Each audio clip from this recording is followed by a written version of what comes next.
सत्य को खोजने वाले सभी साधकों का हार्दिक अभिनंदन। पीछे कुछ समय थोड़ा डीएनए अपग्रेड्स के चलते तबीयत ठीक नहीं थी और कुछ इन दिनों बहुत ज़्यादा साइलेंट रहने का मन है, तो कुछ खास बना नहीं पाया। लेकिन हाँ, लास्ट वीडियो जो दिया उसमें आपको समझना चाहिए कि क्या बोला गया। और अब मन कुछ ऐसा है कि समझाने का भी दिल नहीं।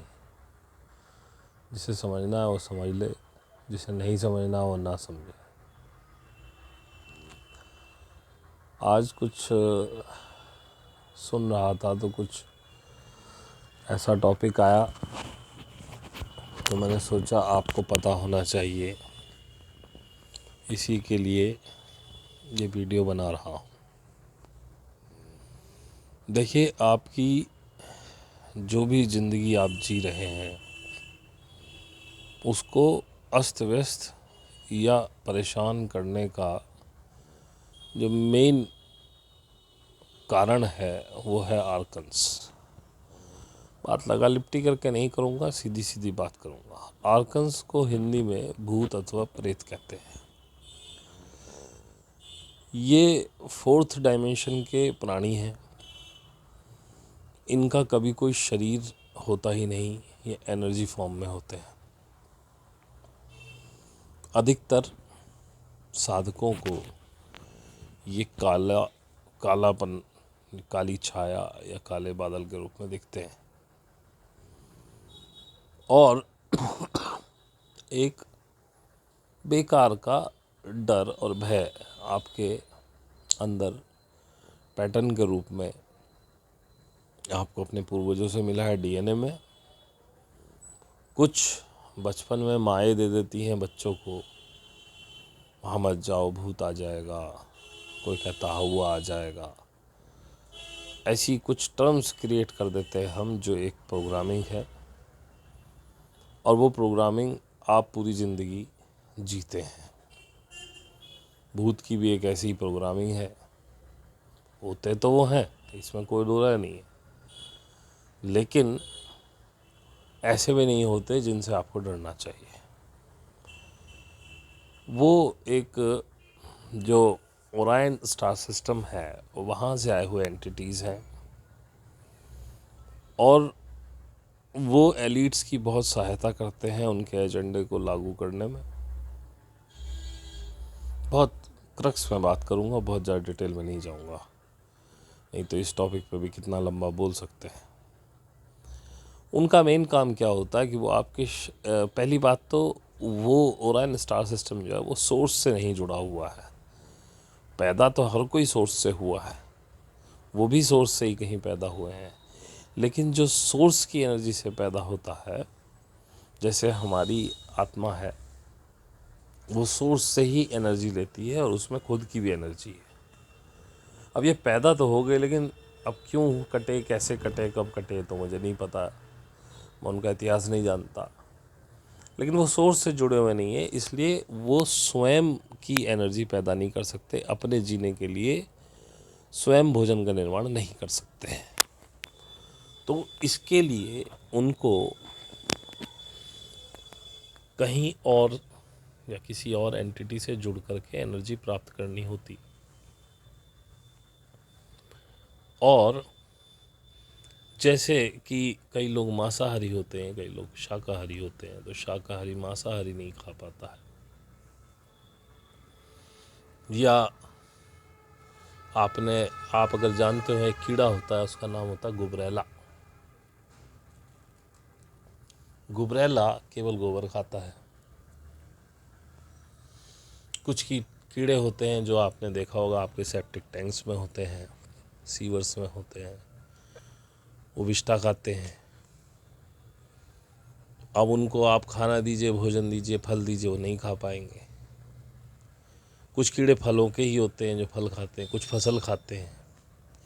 उनका नॉनवेज से कोई मतलब नहीं होता। इसी टाइप से इन लोगों को जो इनका ये एक्चुअली एनर्जी ही इनका भोजन है, एनर्जी सक करते हैं ये आपकी।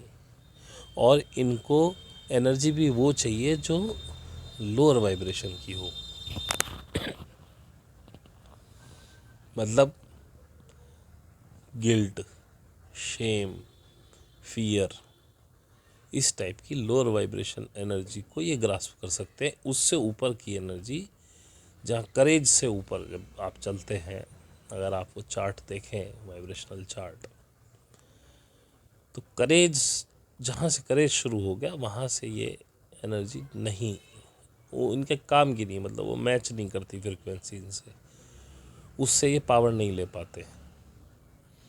इसके लिए ये क्या काम करते हैं, ये आपके दिमाग पर अटैक करते हैं, आपके सोचने समझने की शक्ति को प्रभावित करते हैं।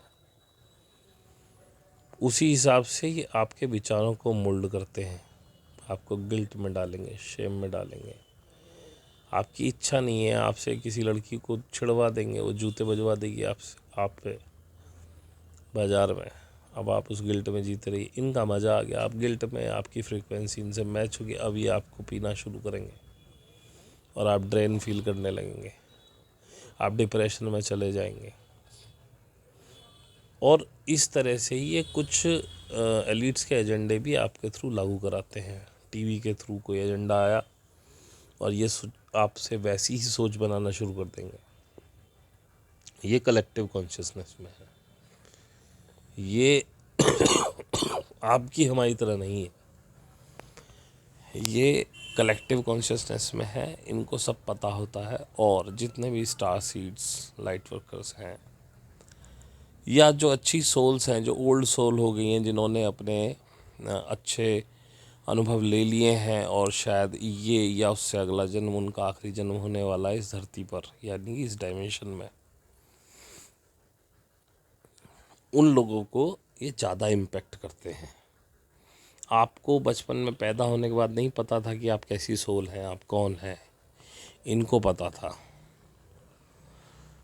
तो ये आपको बहुत ज़्यादा इम्पेक्ट करना शुरू कर देते हैं और आपकी लाइफ को नरक बना दिया जाता है इनके थ्रू। कहीं कहीं पर ये ज़रूरी नहीं ये ख़राब बन के ही आए, कहीं कहीं पर ये बड़े आपके गुरु या बड़े हमदर्द बन के किसी और के थ्रू आपकी लाइफ को इम्पेक्ट करेंगे। मतलब आप उनको बहुत मानते हैं और वो उनके अंडर में होगा, कहीं कहीं पे ये गुरु बन जाएंगे। आप देखेंगे किसी और कभी को भोले बाबा बोल रहे हैं, उस पर से कभी हनुमान जी बोल रहे हैं, कभी काली मैया बोल रही है। और इनका सबसे बढ़िया कारण क्या, ये भूतकाल की बातें बताएंगे आपको, क्योंकि भाई इनका नेटवर्क बहुत लंबा है और ये कलेक्टिव कॉन्शियसनेस का पार्ट है अपनी। ये तुरंत उस कॉन्शियसनेस में जुड़ेंगे और पूछेंगे फला आदमी कहाँ कहाँ क्या क्या किया इसने कल परसों, ज़रा बताओ क्या खाया, किससे मिला। वो तुरंत इन्फॉर्मेशन आती है, वो आपको बता देता है। आपको लगता है गुरु जी तो बहुत पहुँचे हुए हैं, भविष्य का कुछ नहीं पता है, भविष्य इनको कुछ नहीं पता है। वो हमें चमत्कार लगता है कि इसे कैसे पता, लेकिन उनके लिए तो वो नॉर्मल सी चीज़ है।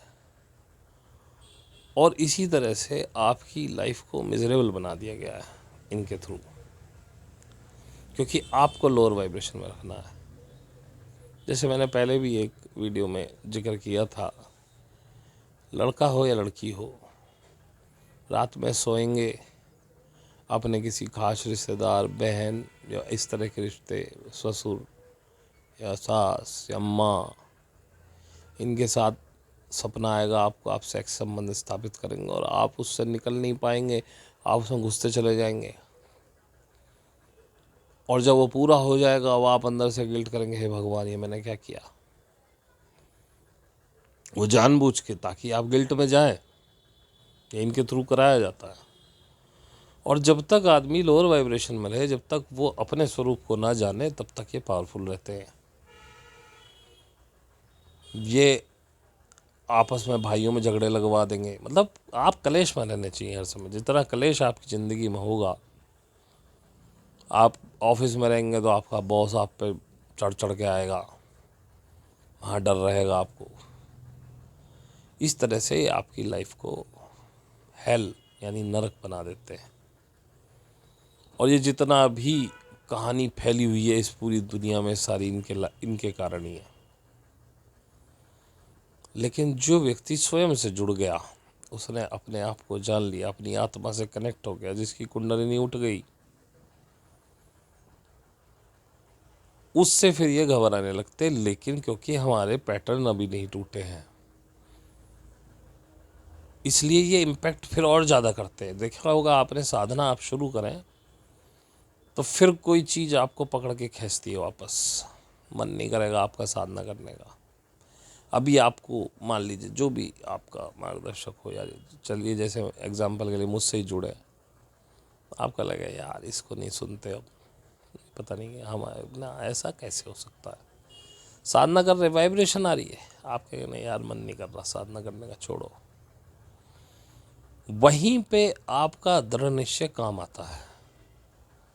जो मैं कहता हूँ कि ओथ लीजिए एक तरह के अंदर, हालांकि मैं ये कहता हूँ, मैं हमेशा संकल्प के खिलाफ हूँ कि सहयोगी को संकल्प नहीं करना चाहिए, जो हो रहा होने दो।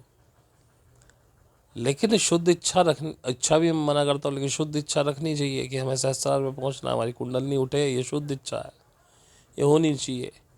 ऐसी साधना करने का संकल्प शुद्ध संकल्प है, उसे लेना चाहिए।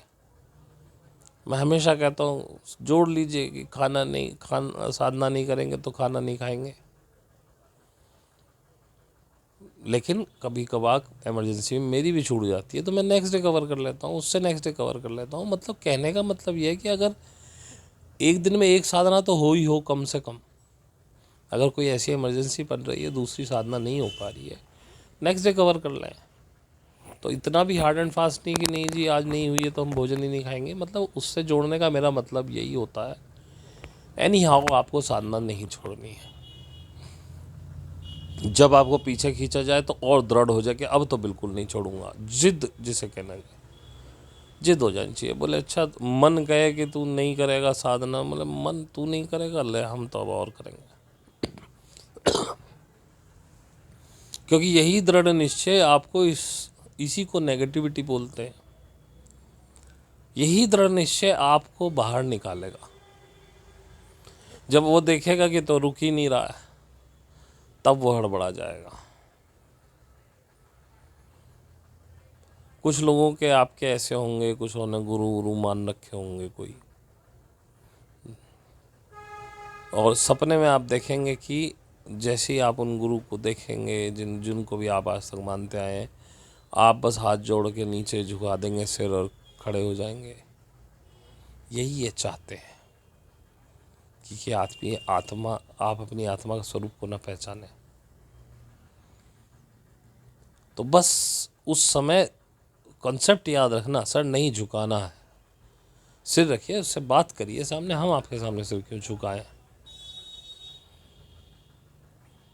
और एक बार को जिसको भी आप गुरु या मार्गदर्शक जो भी मानते हैं, जो ओरिजिनल में जिसके ऊपर ये आर्कन है जो आपकी लाइफ को ख़राब कर रहे हैं, पहले तो आप आत्मविश्लेषण कीजिए कि जिसको हम मान रहे हैं, क्या उसके आने के बाद हमारी लाइफ सही चल रही। आप देखेंगे कुछ काम आपके बनेंगे, लेकिन मैक्सिमम कामों में आपको प्रॉब्लम ही रहेगी और आप उसी के चक्कर काटते रहेंगे।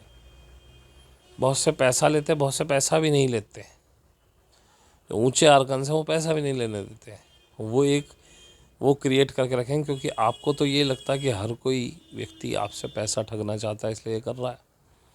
तो वो ये कहेंगे नहीं पैसे नहीं, हमें पैसे नहीं चाहिए। तो आपके दिमाग में एक छवि बनती है, यार पैसे भी नहीं मांग रहा, इसका मतलब आदमी ठीक है। वही गड़बड़ है। आत्मविश्लेषण कीजिए, फिर उससे मानसिक, जब आप सपने में आपके साथ ये हो तो खड़े हो जाइए सामने, बोले हम क्यों झुके आपके सामने, क्या कहानी है। फिर वो नए नए प्रलोभन आएंगे, वहाँ पे आपके कुछ करीबी लोग आएंगे जो उनसे जुड़े होंगे, वो आपसे कहेंगे अरे नहीं कहाँ जा रहे हो फलाना। बोल दो भाई हम मिल चुका जो हमें मिलना था, अब हम ब्रह्म होने की राह पे, हमें इनकी कोई आवश्यकता नहीं, और निकल लो वहाँ से, सीधे खड़े हो जाओ।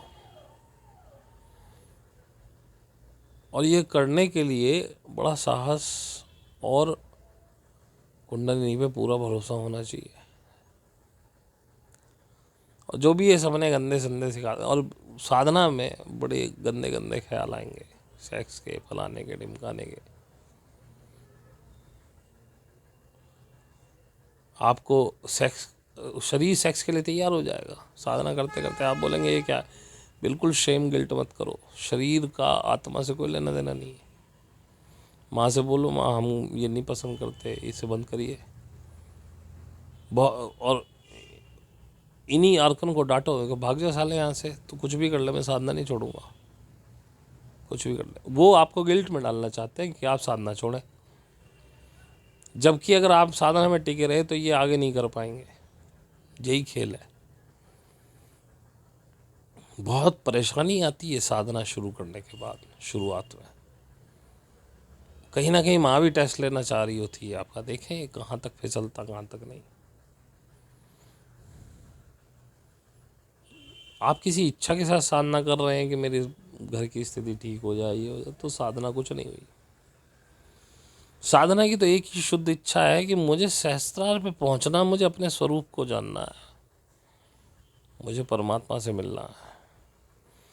इसके साथ यदि साधना आप करेंगे तब आप कामयाब होते हैं। और गिल्ट किसी बात का मतलब, अपने जो हो गया सो हो गया। आपका सपनों पे तो आपका कोई वो ही नहीं है। मैं कह रहा हूँ ज़िंदगी में कोई फिजिकल रिलेशन गलत बन गया, आप क्या कर सकते हैं उसके लिए? खुद को माफ़ करिए, माँ से माफ़ी मांगिए, आगे बढ़िए। समय था चला गया, वो वापस नहीं आ सकता। और सेल्फ कॉन्फिडेंस होना चाहिए आप अपने ऊपर। और जब परमात्मा आपको, या तो आप स्टार सीड हैं, लाइट वर्कर हैं, या आप अपनी आत्मिक यात्रा इस पृथ्वी पर पूरा कर चुके हैं, तो आप अपने लास्ट जन्म में चल रहे हैं। उसकी भी लाइट ऐसी होती है जैसी लाइट वर्कर स्टार सीड से कम होती है, लेकिन अच्छी लाइट होती है उसकी आत्मा की, उसे और घेरते हैं। लेकिन परमात्मा जानता है कि आपकी यात्रा पूरी हो चुकी है, तो वो क्या करता है आपको? वो आपको होने वाले छोटे गेन्स ख़त्म कर देता है, आपके काम फेल होने लगते हैं। और वो किस लिए करता है? ताकि आप जिनको अपने सगे संबंधी मिलने वाले मानते हैं वो आपसे दूर हट जाएं। असफल व्यक्ति के साथ ये सच्चाई कोई नहीं रहना चाहता। कुछ हाउसवाइफ्स हैं, शादी कर रही हैं, बच्चे पाल रही हैं, तो उनके पति परेशान कर रहे हैं कई तरीके से। शराब पियेंगे, जुआ खेलेंगे, लड़कीबाजी करेंगे, कष्ट में। उस कष्ट में उनके ना तो अपने पीहर के रिश्तेदार काम आ रहे हैं, ना ससुराल के। तो यूनिवर्स का मैसेज समझो। यूनिवर्स आपको कुछ बड़ा देना चाहता है, वहाँ से हटाना चाहता है, डिटैच करना चाहता है। तो सबसे पहले वो क्या करेगा? आपको आपके चक्रास बैलेंस करना शुरू करेगा खुद ही। फिर आप किसी ना किसी तरीके से किसी भी पद्धति से जुड़ जाएंगे साधना की। अब आपका डेडिकेशन लेवल अच्छा है तो जैसे जैसे आगे बढ़ेंगे आपको वर्तमान परिस्थितियों में आनंद आने लगेगा। फिर जब आपकी इच्छा समाप्त हो जाती है, एक शुद्ध इच्छा को छोड़ के, तब प्रकृति सबसे पहले आप पे धन वर्षा करती है, आपको फाइनेंशियली स्ट्रांग बनाती है। क्योंकि अब समय आ गया है इन चीज़ों से ओवरकम होने का। क्योंकि आप टॉक्सिक रिलेशनशिप को इसलिए नहीं छोड़ पा रहे थे क्योंकि आप कमा नहीं पा रहे थे। पैसा कमाना ठीक है, पैसे से कोई मतलब नहीं है, कोई मोल नहीं, लेकिन पैसा कमाना ज़रूरी है। फाइनेंशियली अपने पैरों पे खड़ा होना ज़रूरी है, नहीं तो आप इस सिचुएशन से नहीं निकल पाओगे। यूनिवर्स ने तैयारी कर रखी है, लेकिन उसके लिए आपकी सात्विक इच्छा और सरेंडर। मैं हूँ ही नहीं, तू ही है, जो चाहे कर ले। जैसे चाहे वैसे कर ले, वो आवश्यक है। जब ये सरेंडर बिल्कुल शुद्ध हो जाएगा, कहने मात्र से नहीं होता है। अगर आपने कह दिया हाँ मैं सरेंडर है, आपका मान लीजिए कोई पति से ही कुछ डिस्प्यूट चल रहा है, आपने कह दिया मेरा तो सरेंडर है, वो हो या ना हो मुझे कोई फ़र्क नहीं पड़ता। और यदि कोई आपसे बात कर रहा है और बार बार आप कहने लगे भाई उससे तो अब कोई संबंध नहीं, ऐसा कोई नहीं, इसका मतलब अभी आपको प्रॉब्लम है। क्योंकि जिस दिन आपको वो स्टेज आप ले लेंगे कि इससे तो मेरा कोई संबंध नहीं, तो उस दिन सबसे पहली बात ये होगी कि आप उसका जिक्र करना बंद कर देंगे। अपने ऊपर ध्यान दीजिए। अगर अभी जिक्र कर रहे हो, अगर आप कह रहे हो नहीं उससे तो मेरे कोई फ़र्क नहीं पड़ता, यानी फ़र्क पड़ता है। अगर फ़र्क नहीं पड़ता होता तो आप उसके लिए ये शब्द भी ना कहते। अब हमारी मदर है, भाई हैं और रिश्तेदार हैं, हम कभी जिक्र नहीं करते, क्योंकि अब हमारी ज़िंदगी में उनका कोई रोल ही नहीं है, छोड़ चुके उनको सबको। तो जब प्रकृति पैसा देना शुरू करे, अवेंडेंस देनी शुरू करे, तो इशारा समझ जाओगे भैया अब जयराम जी करने का टाइम आ गया। वो दे इसलिए रहा है आपको कि भाई अब निकल इससे, लेकिन उससे पहले डिटैचमेंट देखेगा। ये यूनिवर्स पहले डिटैचमेंट देखेगा आपका। जब देखेगा हाँ प्योर डिटैचमेंट हो गया, अब तो इस बंदी को हटाओ, अलग करो, इसको फाइनेंशियल सुविधा दो ताकि ये जी पाए अकेले, और उसके बाद आपकी स्पिरिचुअल ग्रोथ शुरू हो जाती है।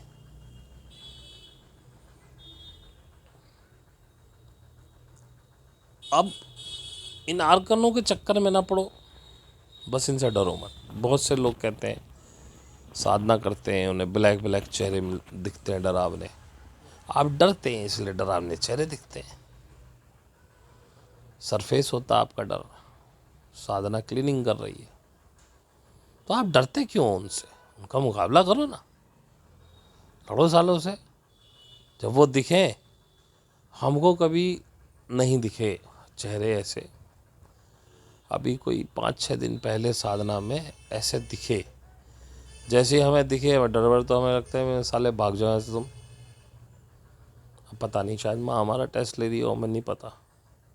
नहीं भागे तो हमने क्या किया, हम आगे बढ़े, एक एक चेहरे के मुंह में हाथ डाल डाल के बीच में से फाड़ डाले हमने वो। और जब हम फाड़ने लगे 3-4 फाड़े, फिर आ जाए फिर आ जाए, मैंने यार ये तो कलेश ही हो गया, तो साधना ना करने देंगे।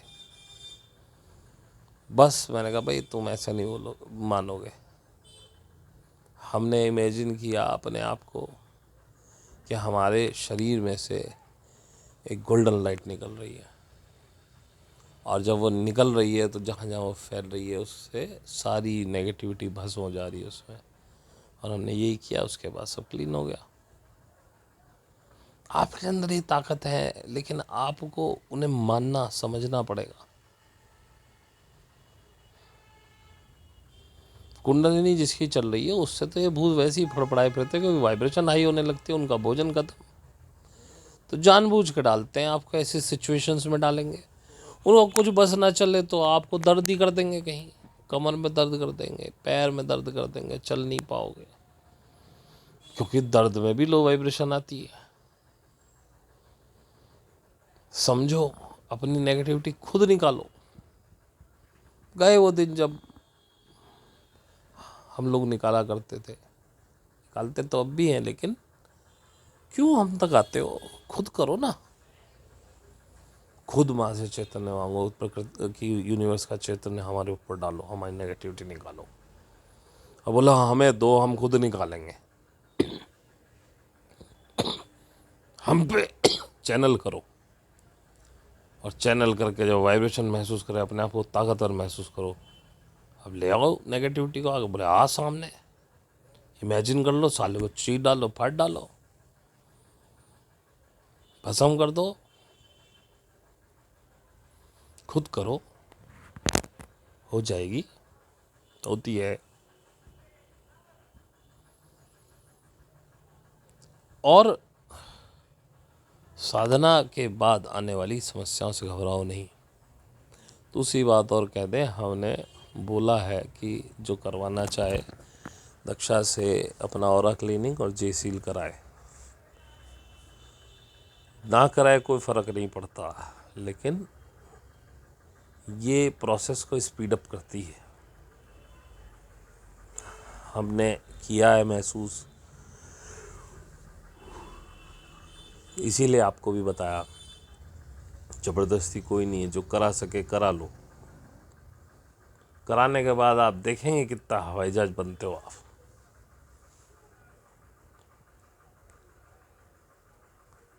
और उसके बाद दक्षा कुछ प्रेडिक्शन देती हैं कि आपका ये चक्र ऐसा, वो चक्र ऐसा, ये करो वो करो। जो मुझसे जुड़े हैं, कम से कम जो मेरे कहने से वहाँ गए हैं, बस उसको सुन लो और भूल जाओ। ऑरा क्लीनिंग और जेसील रिमूवल ये मेन था,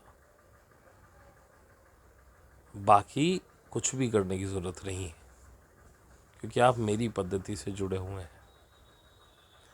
उनका तो काम है, वो तो हीलर हैं, वो अपनी पद्धति से आपको बताते हैं, आप ये कर लीजिएगा, आप वो कर लीजिएगा। आपको कुछ भी करने की आवश्यकता नहीं है।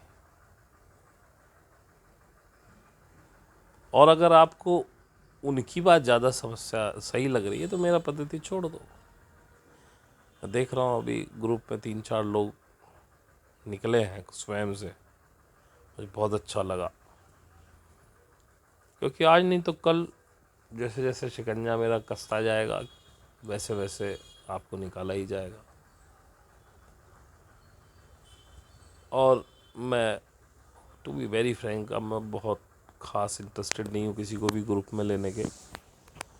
हो सकता है धीरे धीरे, अब अगर इसमें बहुत अच्छे साधक रह गए तो चलाता रहूँगा, लेकिन अगर ऐसे ही जिस तरह के साधक आप हैं अगर ऐसे ही बने रहे तो मैं धीरे धीरे से सब ख़त्म कर दूँगा।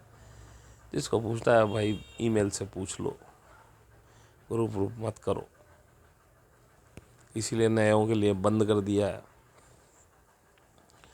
हाँ, अभी भी ओपन है, यदि कोई वास्तव में चाहता है कि उसे मार्गदर्शन मिले, लेकिन वो बैकग्राउंड होमवर्क कितना करके आया है उस पर डिपेंड करेगा। मुझे सीरियसनेस दिखनी चाहिए आपकी, तो आप मेल पे संपर्क कर सकते हैं।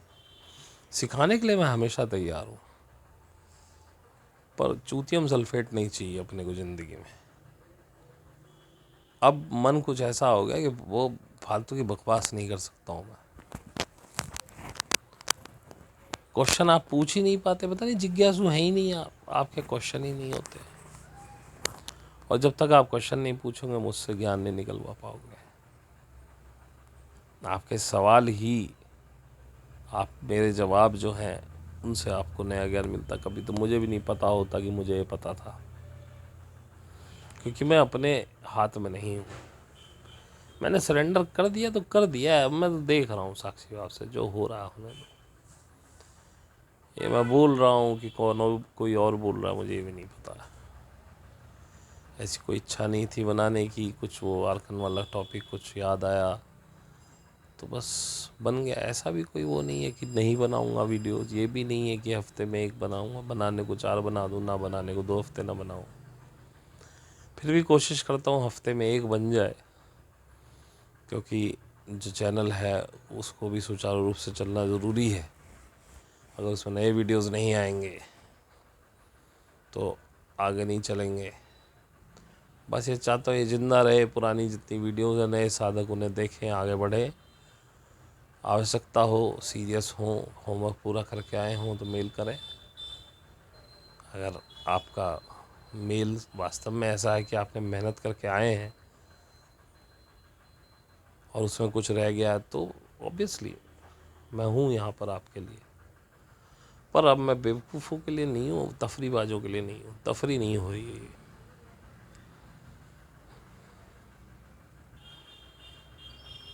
तो आज बस यही कवर करना था कि एक तो आर्कन्स से लड़ना सीखिए,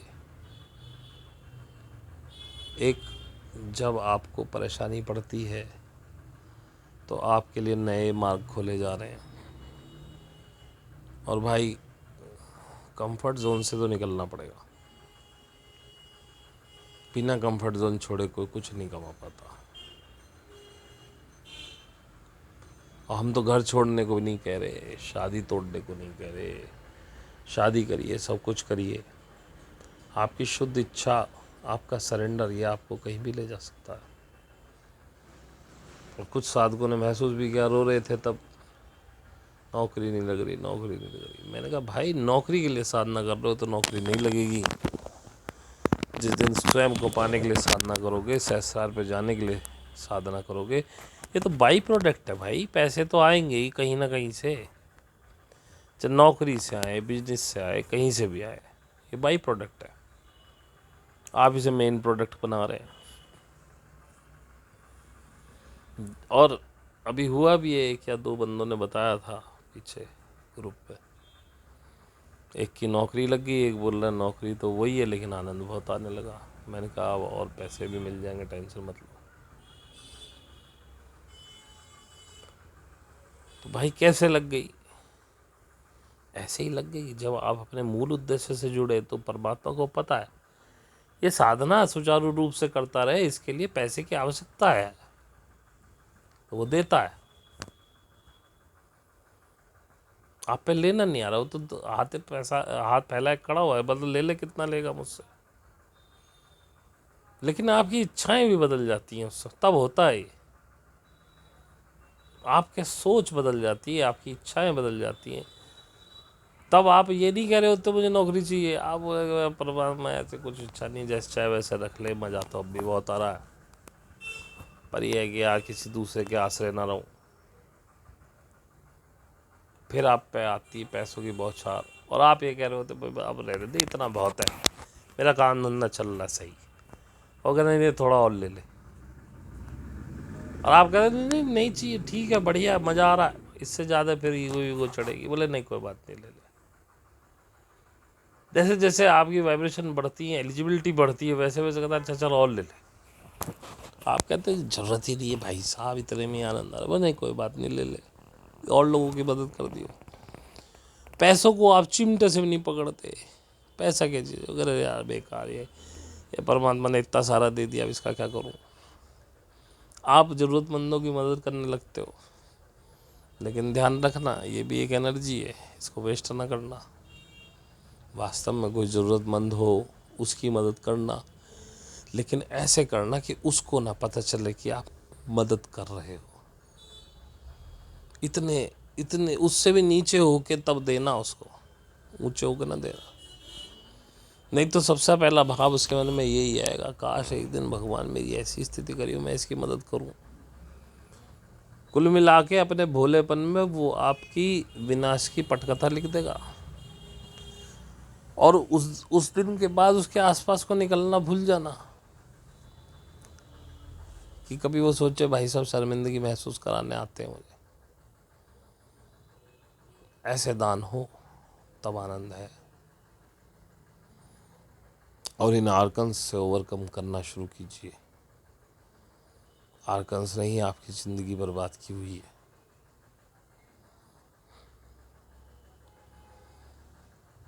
बाकी हर व्यक्ति को डिज़ाइन, हर आत्मा को ऐसे ही किया गया है कि वो आनंद ले, लेकिन ये आर्कन्स अपनी एनर्जी के चक्कर में आपको आनंद नहीं लेने देते हैं।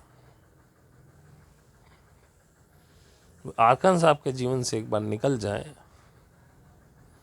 और वो ज़रूरी है आप ही के ऊपर हों, आपकी मदर के रूप में हो सकते हैं, आपके साथ उनके ऊपर हो सकते हैं, आपको इम्पेक्ट करते हैं। फादर, बहन, भाई, पत्नी, बेटा। अब एक वो बताओ, ये भी तो, बाकी सब ठीक है जी। आपके बेटे को कैंसर हो गया, किडनी की प्रॉब्लम हो गई, ये सारे काम आर्गन्स के हैं। और जैसे ही आर्गन निकल जाते हैं, जयराम जी कहानी खत्म। और ये भुलावे में मत रहना कि आत्मा को कभी स्वर्ग नरक भोगना पड़ता है, या आत्मा को तो फंसाया जाता है ऊपर इस एआई में। और हमारे यहाँ भी अभी वो जिक्र चल रहा था आफ्टर डेथ का, टनल लाइट, ये सब मैट्रिक्स है, सब एआई का पार्ट है। ज़रूरी नहीं है ऐसा हो। मुझे ये पता है यदि आप एआई, आप क्लियर हैं और एआई आपको फंसाने आया और आपने कहा चल ऐसा कुछ नहीं होता, आपने जाने कहीं तेरे साथ कोई यमदूत आएगा ऊपर मारेंगे कान पे भगवान से। आप कोई नहीं छेड़ने वाला, आपको जहाँ जाना सोर्स के पास चले जाओगे।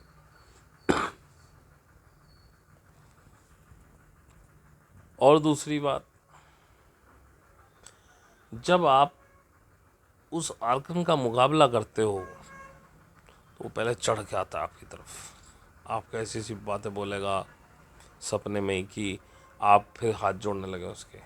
पर मेरी बात याद रखना, मुझे याद रख लेना कि बेवकूफ़ बना रहा है तुम्हारा। तुम चढ़ जाओ उसके ऊपर, बोले नहीं करता जा, तेरी क्या औकात मुझसे बात करने की, एकदम घुटनों पे आता है।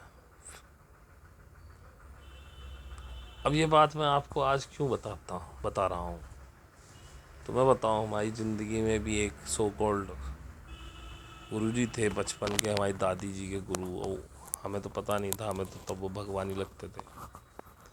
कभी शंकर जी बन जाए, कभी हनुमान जी बन जाए, कभी कुछ कभी कुछ। तो आज सुबह जब हम सो रहे थे तो हम सपने में, जब सपने में आप वो देखते हैं तो ये सब 4D में चल रहा होता है। 4D में हम पहुँचे उनके घर और ऐसी माया रची उसने कि हम पता नहीं क्यों हम उसके सामने हाथ जोड़ के सर नीचे के खड़े हो गए। फिर हमें अचानक याद है, हम इसके हाथ पैर क्यों जोड़ रहे हैं, हम तो सीधे खड़े हो गए। बोले तू मेरे से हाथ नहीं जोड़ रहा, मैंने कहा मैं क्यों जोड़ दे रहा हाथ। और मैंने अपने आप को उससे बहुत बड़ा महसूस किया और मैं उससे नीचे देख के बात करना, मैं तेरे तुझ में ऐसा क्या है तेरे हाथ जोड़ूं। बोले मैं तो जानता हूँ तू भूत है। बोले अरे नहीं, बहुत प्रश्न होते हैं ज़िंदगी के, उन्हें जानने की इच्छा होती है, जानने चाहिए फलाना। मैंने कहा मुझे ना जानना कुछ भी, भाड़ में जा तू।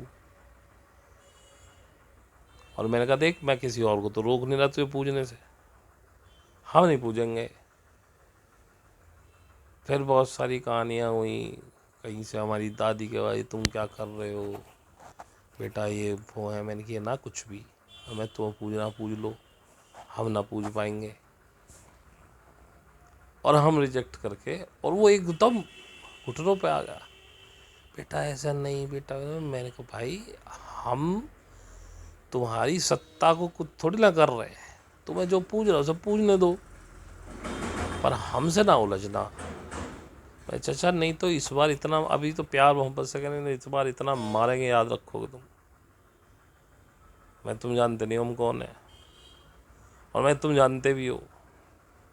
अब मैंने कहा जो है यहाँ से दफान हो जाओ तुरंत।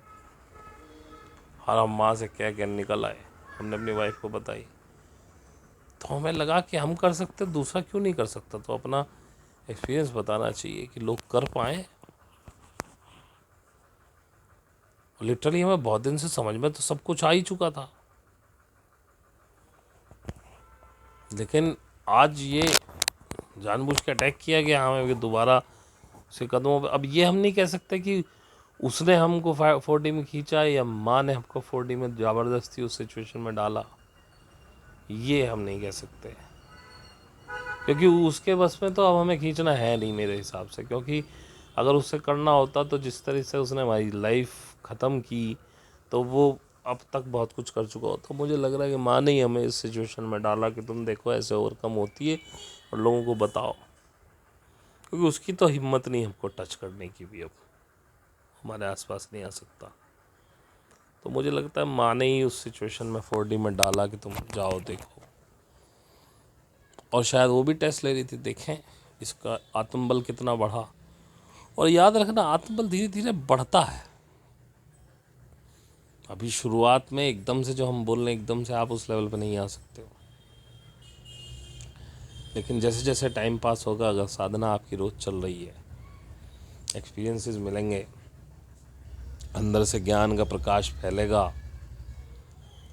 अगर आपने ऑरा क्लीनिंग जेसील कराई है, जेसील के बाद परमात्मा का प्रकाश, प्रकाश यानी ज्ञान, आपके सहस्रार से प्रवेश करना शुरू करता है आपके अंदर। डीएनए ओपनिंग प्रकृति के द्वारा हो रही है।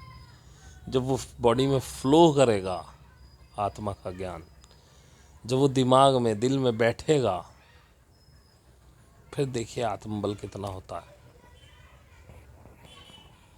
होने को तो मैं ये भी कह दूँ 12D डीएनए सेशन करा लीजिए, लेकिन अभी नहीं, क्योंकि हमने अभी गोल्डन डीएनए का फर्स्ट सेशन कराया, हमें पता हमारी क्या हालत हुई है। बहुत पावरफुल सेशन होते हैं। पहले लेवल, उस लेवल तक आ जाए। जे सील और जो ये ऑरा क्लीनिंग है, ये ऐसे बेसिक लेवल के कोर्स हैं एक तरह से। इनमें भी एक्सट्रीम एनर्जी आती है, लेकिन वो आप झेल पाओगे। लेकिन एकदम से 12D पे जाओगे तो बहुत दिक्कत होने वाली है। तो उसे अभी थोड़ा सा रुकें, पहले ये 2 सेशन कंप्लीट करें, कम से कम दोनों सेशन करा के, एक सेशन कराएं, 1 महीना रुकें, फिर दूसरा सेशन कराएं, फिर 1 महीना रुकें। फिर अगर आप ग्रुप में हैं, नहीं हैं, तो मेल से क्या महसूस करते हैं संपर्क करें। अगर किसी को डीएनए कराने का मूड हो तो पूछ ले अपने सिम्टम बता के। अगर आप एलिजिबल होंगे तो ऑब्वियसली मैं कह दूंगा कि आप करा लें, अगर पैसे होंगे आपके पास। और मेरे हिसाब से अब प्रकृति जिस हिसाब से डीएनए ओपनिंग कर रही है, मुझे लगता नहीं कि आवश्यकता होगी। क्योंकि भाई मैं कोई ज़बरदस्ती आप पे पैसे खर्च करवाने में इंटरेस्टेड हूँ नहीं। फिर भी किसी के पास पैसे हैं, इच्छा है तो करवा ले, कोई उसमें बुराई तो है नहीं। लेकिन पहले एलिजिबल हो जाओ उसके, नहीं तो उसके बाद जो फ्लो होता है ना एनर्जी बॉडी में, वो बॉडी झेलने लायक नहीं रहती। पहले आपकी साधना उतनी हो कम से कम कि आप उसको झेल पाएँ। तो आज का सेशन काफ़ी लंबा हो गया। अब तो यही बातें घूमती रहेंगी, नया कुछ कहने के लिए है नहीं। तो होप आपको समझ में आया होगा कि क्या करना है, क्या क्या चल रहा है। तो आप उसका देखिए, जितना आपको जैसे भी समझ में आया। कोई डाउट हो तो आप ईमेल करिए, कोशिश करूँगा समय रहते जवाब दे दूँ आपका। और यहाँ तक बने रहने के लिए बहुत बहुत धन्यवाद आपका। Thank you.